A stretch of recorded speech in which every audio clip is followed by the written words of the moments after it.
Today, we're going to talk about the most important part of your Pinterest strategy, which is keywords.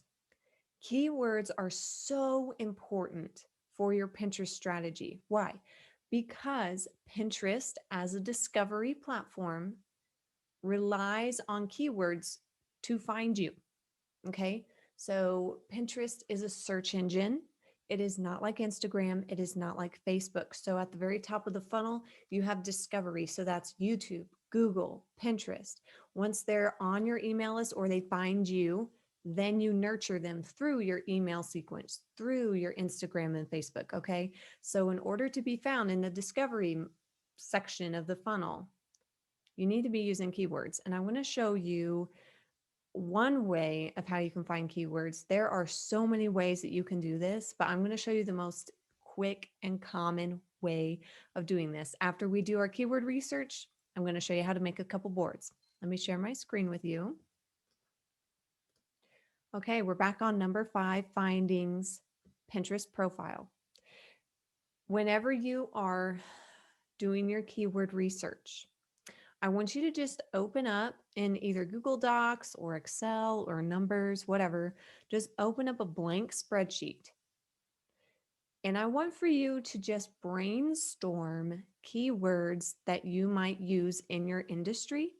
I want you to think through not only words that you would use, but think about your ideal client and what people might use to find you. For example, I am a Pinterest marketer. My first thought is that people would type into Google or to Pinterest, how to use Pinterest. Great. That would be me. But the reality is, people who find me are actually typing in how to get more email subscribers, how to get more traffic to your website. Pinterest is a great way to do those things, but that's not what they're searching for at the beginning. They're searching for how to do these other problems, but they don't know that Pinterest is their solution. It is my job to be in that place to educate them that it is.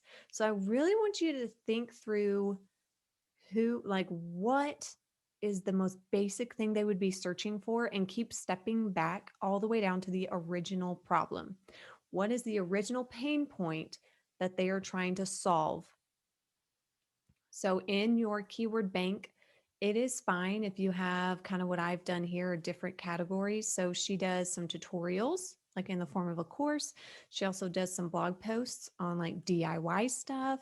She focuses on dressers, like I could add tables and credenzas or whatever to this. So feel free to have several sections. I think I have like 4 or 5 broad topics, and then I have specific keywords or key phrases in there as well. See, it's not just like tutorials would be like furniture tutorials. It's how to paint, not paint, how to paint furniture, dresser makeover, how to redo a dresser on a budget. That would also likely be a keyword phrase that she could use in her marketing. Okay.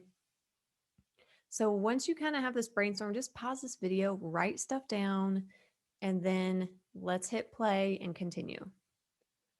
The one way I'm going to show you how to do this today, like I said, there are many ways of doing this, is inside of Pinterest. If you click on the search bar and you select all pins, we're going to be looking through all pins. Let's just type in DIY furniture, and you're going to see all of these autofill ideas. DIY repurpose, DIY furniture flip, DIY furniture makeover. All of these things, if they apply to you, put them in your keyword bank. Let's think of something else. Let's think of dresser makeover. You have DIY repurposing, TV stand, white, black, DIY paint. It is totally normal to have, 50 to 100 keywords, depending on how niche you are in your market. You could very easily have 50 to 100. I have a client who's more of like related to pregnancy and parenting.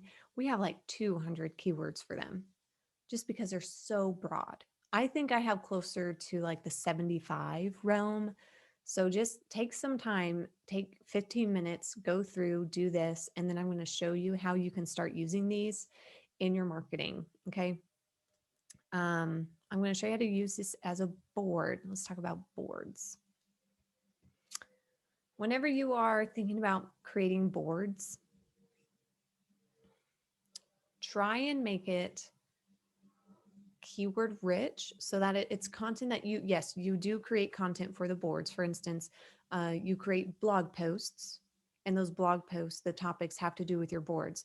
But remember, you are not just creating content for Pinterest that will be pinned to your boards. You're also going to be pinning other people's content that you think your followers might find useful, because Pinterest is you're a curator on Pinterest. You're not only pushing your content, you're also sharing other people's content, other people's pins to your boards. So try and think of boards that are broad enough, that are keyword rich, but broad enough that your content applies and other people's content um, will apply to your board topics as well. So let's get started. We are going to, on this right-hand side here, click the plus button, board. Let's name the board. Oh, let's do DIY furniture makeovers. We do not want to keep this board a secret. If you have converted your personal account into a business account, you can totally keep that a secret, like a personal board a secret. That way, not everyone sees it, just to keep your personal life and business separate. But for our purposes, we want it to be public. So we're going to create. It's going to give you suggestions on stuff you could go ahead and put on your board. You don't have to do this if you don't want to. Done. Okay. We have made our first board. Good job. So we're going to edit it to make it a little bit more search friendly. So we're going to click on these three buttons down here, edit board, description. What is your board about? Well, this is where you can literally just dump a bunch of keywords separated by commas. I'll show you what I mean. I have already typed up a description. You have 500 characters. Seriously, just go through and dump stuff in. Furniture painting tips, Dixie Belle chalk paint, comma, chalk paint furniture, comma, paint dresser. Dump them in there as long as they apply to the board. I'm going to hit done. And there you go. You have made a board. So go through, I mean, you can create 5 to 10 boards today if you want. That would be totally acceptable. I think on my business account, I have like 30 boards or something. Just as long as it's relevant to content that you create, go ahead and make your boards.